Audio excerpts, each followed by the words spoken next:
Up. Doon sa gitna. Okay, next. So, dahil nga hindi nakapasok si Jasmine ng ilang araw nung nakaraang linggo, so naipunan siya ng mga module at pinauwi nga ng teacher. So, isa nga to na pinasusulat yung pangalan niya. 5 lang naman siya, 5 lang naman siya. And kayang-kaya naman ni Jasmine kapag mga ganyang, tawag dyan, tracing, kayang-kaya na niya yan. Kaya din naman niya isulat ng na hindi tracing. Ang problema lang is kailangan mo siyang tawag doon, kunyari, i-imitate, kunyari, letter J, next, small letter A. Hindi niya pa kasi kabisado kapag yung sunod-sunod ng pangalan niya. Kaya kailangan i-imitate mo pa siya. So, and then, may isa pa siya dito, next. Nagawa niya yung letter A, and then, tong letter B, nagawa niya with tracing, tapos ito naman nagawa niya ng walang tracing. So ito siguro hindi niya natapos, kaya naman yung tracing ng letter C lang nagawa niya.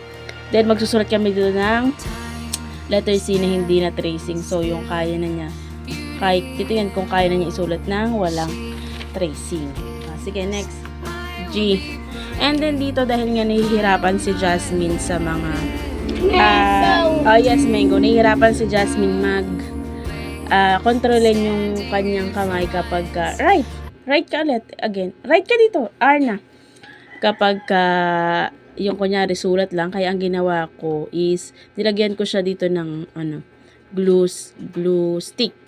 So para naman kapag ganun niya may babanggan, ibig sabihin parang may barrier siya, para naman tawag ito, ma-recognize niya na hanggang dun lang. So, tuwing pagkokolorin ko siya, lalagyan ko siya ng glue stick kagaya nito. Nakita ko lang sa may mga tawag dun, OT sa ibang bansa.